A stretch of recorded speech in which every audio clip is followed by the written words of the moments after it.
Vamos falar do arcabouço fiscal, que vai substituir o teto de gastos, finalmente, né? Os políticos não gostavam da rigidez do teto de gastos, oferecia limite para eles torrarem o dinheiro dos pagadores de impostos com aquilo que é de interesse dele. Vamos afrouxar essa regra aí, como tantas outras que foram afrouxadas, né? A legislação penal, a lei de improbidade administrativa, da qual a gente tratou ontem, porque o afrouxamento sancionado pelo Bolsonaro ajudou a aliviar a barra da Dilma no caso das fraudes fiscais.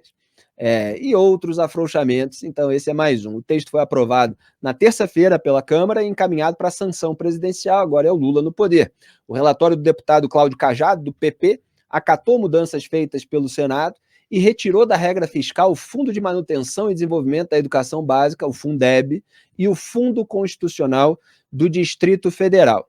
Então, repetindo, foram retirados da regra fiscal, então não ficam sujeitos àquela limitação. O Cajado, porém, rejeitou a emenda que previa que os gastos com ciência e tecnologia também ficassem fora da meta fiscal. Então, ciência e tecnologia ficaram dentro, tem alguma limitação aí para essas áreas. O relator também rejeitou uma emenda que havia sido apresentada pelo líder do governo no Congresso, senador Randolfo Rodrigues, para mudar o cálculo de reajuste inflacionário do orçamento. A alteração permitia o acréscimo de 40 bilhões de reais no orçamento de 2024, ano que vem, mas a quantia estaria condicionada ao surgimento de receitas nesse ano que vem por aí. Ou seja, haveria uma folga para o governo de 40 bilhões de reais, mas o governo acabou não conseguindo emplacar essa folga. De acordo com o presidente da Câmara, Arthur Lira, há um compromisso dos deputados para repor a tal da emenda condicionada na LDO, na Lei de Diretrizes Orçamentárias, para o orçamento de 2024, por causa da deflação. A aprovação do projeto abriu caminho para que a LDO seja enviada pelo governo ao Congresso até o final desse mês. Ou seja, em relação a essa folga de 40 bilhões, tinha gente falando 32, né? Não sei, é de 32 a 40, não sei qual é o número exato, mas parece que vai haver uma outra negociação com o Congresso, e a cada negociação a turma do Arthur Lira vai pedindo lá carga em primeiro, segundo, terceiro escalão, liberação de emenda. Outro dia o Estadão manchetou, a gente repercutiu aqui que o Lula foi o presidente recordista de emendas, de liberação de emendas em um único mês, né? Então toma lá da cá, continua com tudo. Agora eu quero saber de você, Rodrigo, uma coisa mais importante, que é o seguinte: as contas do governo já estão fechando? Porque me parece que não. A gente só vê previsão de aumento dos gastos públicos.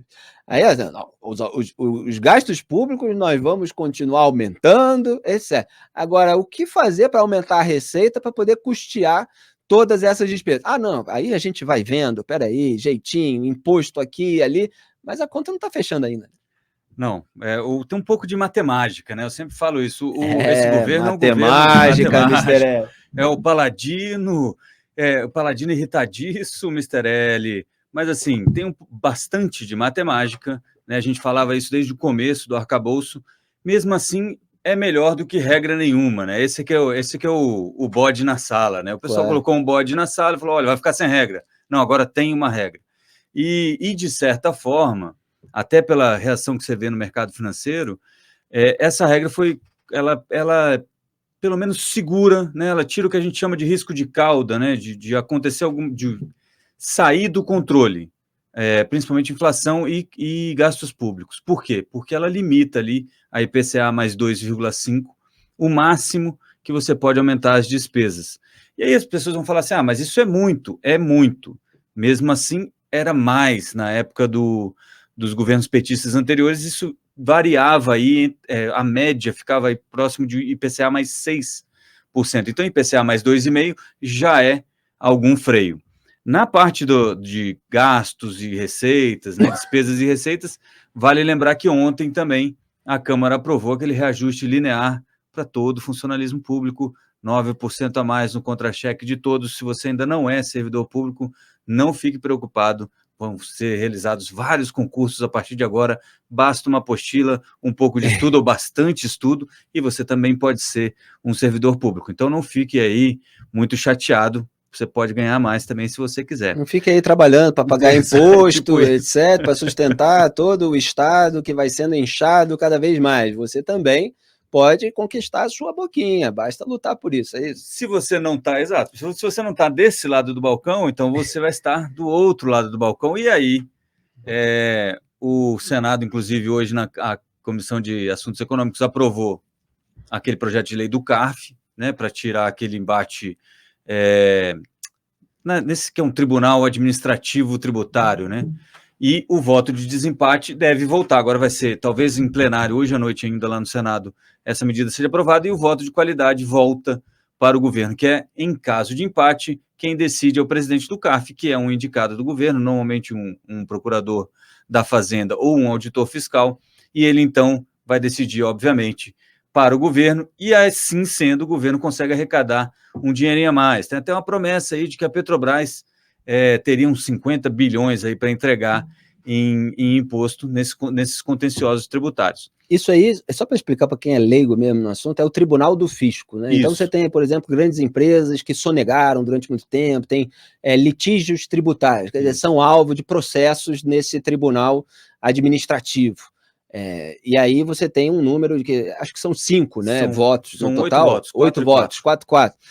Então você tinha uma disputa sobre o voto de desempate. Agora a tendência é favorecer mais o governo, ao contrário daquilo que tinha sido decidido ao longo do governo Bolsonaro. Isso, certo? Em 2020 então, a regra mudou e em caso de empate era pró-contribuinte. Já houve a aprovação no Congresso, então? Não, só na comissão agora foi para o plenário do Senado. Ainda vai ser votado no plenário. Mas deve passar.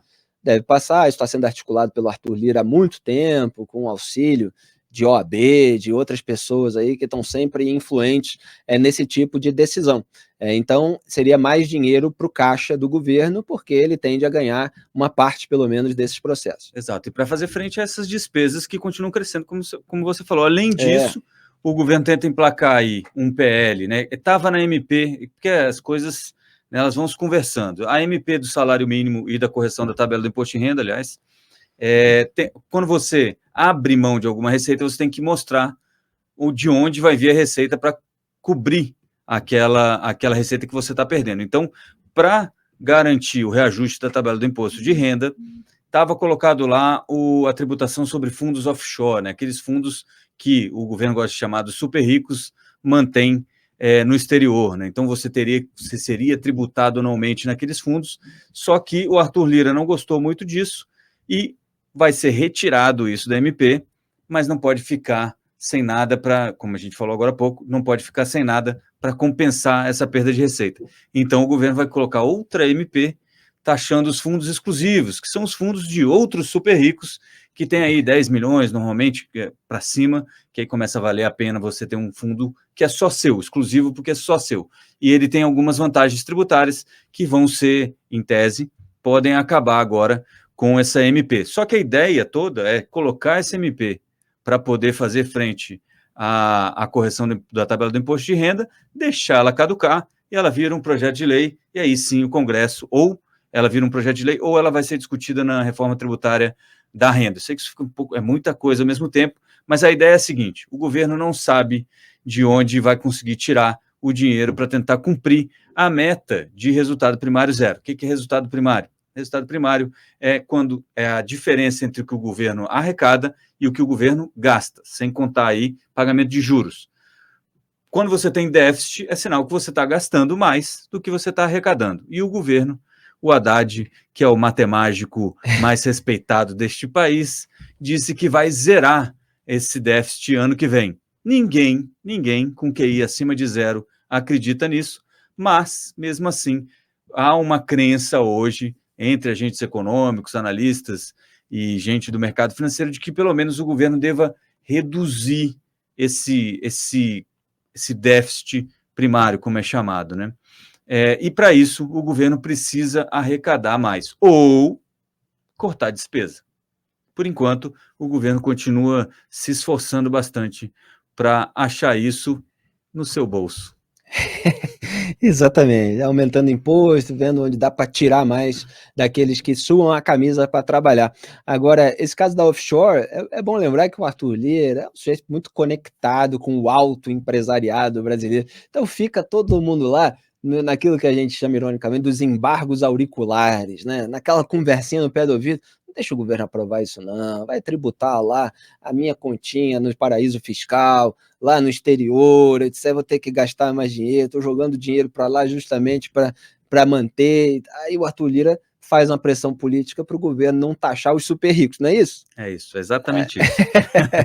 Porque tem um lobby muito grande dessa turma no Congresso Nacional. Aí Arthur Lira eventualmente consegue defender os interesses de super ricos, aí os empresários ficam felicíssimos com ele. Não querem saber se o Arthur Lira está pedindo cargo, liberação de emenda, se ele teve condenação por improbidade, se ajudou a afrouxar a lei de improbidade para se aliviar nos próprios processos, para o Bolsonaro ser aliviado, agora a Dilma ser aliviada. Isso não interessa muito para uma parte, não estou dizendo toda a elite, né? Não é um discurso lulista aqui, mas uma parte de um empresariado que foca mais no seu umbigo do que no interesse público muitas vezes. Mas, enfim, exerce também algum tipo de pressão legítima para não ser tributado mais do que considera devido.